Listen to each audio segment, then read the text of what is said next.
What's good, y'all? This your boy Black G92. Happy motherfucking New Year, y'all. Shoot, now to all my subscribers, man, hit up the comment sections and let me know what's your New Year's resolutions and plans and goals. Let it be known, because I'm gonna let y'all know I plan on taking this channel to at very least 100,000 or a million subscribers. So the ones I have right now, let's go ahead and make this happen. We can both make it work, man. Spread the word, let people know about this channel, and you'll definitely be rewarded for it. Can't really say how, but shoot, it's definitely be in the works for sure,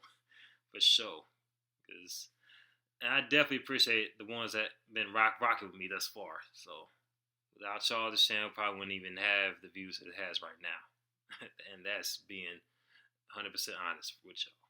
But enough of all the sentimentals and all that good shit. We're gonna react to a music video to the song "Guest." We're gonna react to the music video of the song titled "Guest," and it's a Nick Cannon, Lord Jamar, DJ Vlad diss made by a rapper named Mesus, or I'm gonna call him Mesus, because or unless he wants to call himself Mesus. Let me know if you're a fan of this guy. Let me know how you pronounce his name, so I won't be fucking it up.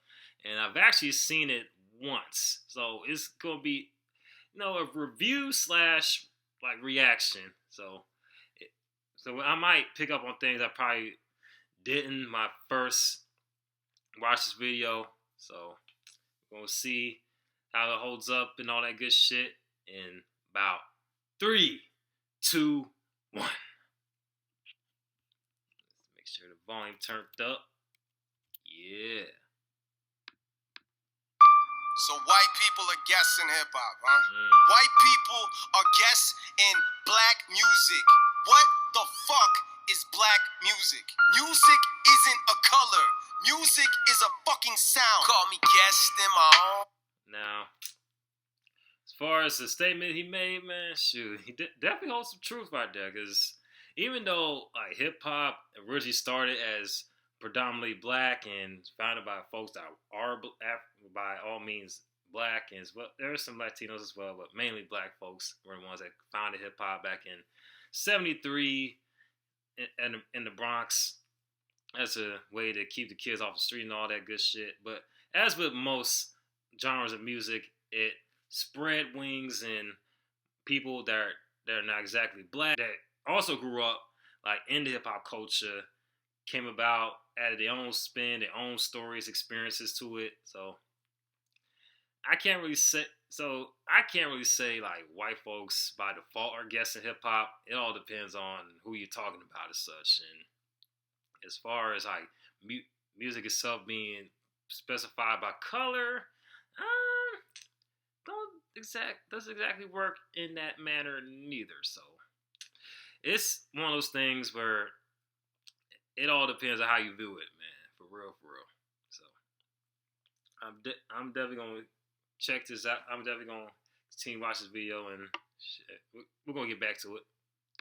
Now, bitch, I paid a mortgage, but I guess this ain't my home now. Who you think support this, huh? White people, yeah, that's right, people. You trying to scare me off cause you scared that I might beat you. Man, it's so fucking stupid. Hooping was made by a white man. I guess Michael Jordan is a guest that ain't right, man, right? Canna, Nick, guess you think you fucking slick. Guess again, you fucking prick. Must not know who you fucking with. Music's colored. Now, lines he mentioned about who pretty much helped artists make all this money being white folks, which is very true, because the number one consumers of hip hop, anyone that knows anything about music, is white people. I mean, period. So it kind of makes the whole idea of them being guests in the culture just even more mute and just very complicated. You know what I mean? So if that was the case, then hip hop wouldn't be as big of a art form. I'm not saying it works exactly like that, because definitely when it first came out, black folks were definitely buying the records and all that good stuff. But of course, once the sounds got discovered by all the record companies and all that good shit, white folks hopped onto it. The fans per se hopped onto it. Those that raised around in the culture per se, and those that casual listeners, you know how they go. Man. Let me go ahead and play that shit back. Canna, Nick, guess you think you fucking slick. Guess again, you fucking prick. Must not know who you fucking with. Music's colorless, it comes from within. It's like a ghost, but I don't expect you to get that, cause the shit you spit's a joke. Stick to comedy on your knees. Man, let him know. Because Nick Cannon, like, especially his last, mainly his 2 diss records. The other one wasn't as funny because it was like kind of race baiting, but it's true though. Like, that nigga is a comedian though, for real. That nigga was a comedian on that shit though. Like, it wasn't even something you could take serious, honestly, just how bad it was, and obvious just marketing campaign just to get Eminem to appear on Wild 'N Out, which probably won't happen. And I guarantee that marketing ploy, as you see, the marketing ploy backfired. Shit you spit's a joke. Stick to comedy on your knees. Suck Hollywood or some more. Funny shit is you the whitest black dude that I fucking know. Why is he so mad? Go ask DJ Vlad. Here I go, I'm on my white shit, right, Nick? Rapping's freaking cool, I should try it. Nah, rapping's for us black folks. Just keep on buying it and keep it quiet. Cracker. Fuck! I was gonna say you just called me a crack. I don't have the rhythm to catch up now. I'm fucking behind the beat. This is where the hook goes. And now fuck, I'm so worried. So comfortable on beats, I might go bugging naked to the lab. Put my life in writing. Why you think it's called a fucking pad? Fuck you racist saying I'm a guessing rap, cause I ain't black. I ain't bad for a white guy. Yeah, you could kiss my ass. I ain't bad for the greatest rapper on the fucking earth. What's the matter? What color my mom and dad were at my birth? Let me go ahead and play that back. That was some heat right there. And dude dropped some bars in that jump, man. And that one part when had old dude just like pretty much playing the whole stereotype of a white guy, stereotypical white guy with no rhythm as such, and having a hard time catching the beat, whatever. That was pretty funny and whatnot. Because that's what most of the extreme pro-black folks say. I mean, when people, mainly folks are Lord Jamar's like wavelength, as well as Nick Cannon, and those that agree with them feel about white folks in rap. That's how they feel in their perception per se. So I thought it was pretty clever. If that's a response to those comments, I don't know if that was intentional, but it definitely was like very clever and funny.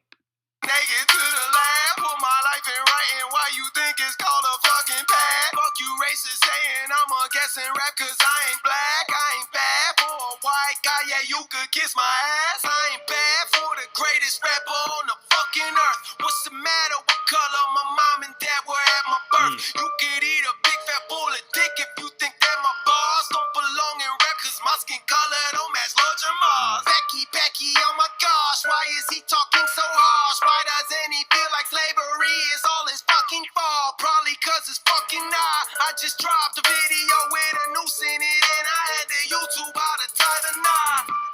So, like, clearly, I'm fucking, like, expert CEO, boss of KKK level racist. When I have to YouTube out of a fucking, you fucking man, rap has always been my crib, way before MTV cribs. Now you steaming cause my streaming money paying for my crib. But hey, I didn't earn it right, and I don't deserve it right to write lyrics with a hand that's white and cry about my perfect life. What's the purpose, right? What's the point to bring this up? And also that second line, I have to make some mention about one of the lines in the second verse. And when you mentioned, like, y'all mad at me over, like, how folks are mad at him for, like, the skin color of his parents, whatever, which, he can't control. And that's how I feel when folks criticize Eminem, talking about he a guest and he just got on because of his skin color, whatever. I was like, well, Eminem can't help that he's born white, you know what I mean? And if by all means Eminem did not have it easy, like, coming up in the rap game. granted, I mean, as far as the initial hype of him being a white rapper that was skilled, like, of course, got him on. But as time went on, like, his skills definitely kept him afloat, because otherwise he would have been fell off if it was simply his skin color that put him on. Like, I just could never for the life of me understand that. And on the real though, like, I almost entertained and damn near agree with it. Like when Lord Jamar first said it, but that quickly canceled out when I hear other people that also black have responded, namely Schoolboy Q and Hobson, saying their disagreements with it. Also Buckshot from, I believe, from Smith and Wesson, Duck Down Records, may disagree with Lord Jamar's statement, as well as like. And when I heard those, I was like, hold up, that don't make no sense. Yeah, you're absolutely right about that. Because if anything, like it grew, like I said, it started in one location and grew wings, and other people that also grew up as fans of the genre and paid their dues in the culture and representing it. And it's a lot deeper, man. It's definitely a lot deeper. And who's we to say like who belongs in it? Like, especially regular schmegler folks and people that don't really have much of a name or known for having having those wow-inducing lyrics. You know what I mean? Who how they gonna be the authority? You know what I mean? Not one person or one. Does anybody can say what person is or not a guest? I mean, that's just ridiculous. Anyway, let's get back to the bars. Cause I ain't a guest, it is the house that I grew up in. I'm some people mad, but fuck all that, I got enough friends. Tell them zip before they get evicted, pay your fucking rent. I'm about to get it in, homeboy, I'm about to get it in. All you talking about is skin, fuck boy, quit talking about my skin. I'm so fucking comfortable, you fucking notice where I live. Guess you thought that I was just a guest around here, guess again. Hey, okay. Keep out hip hop.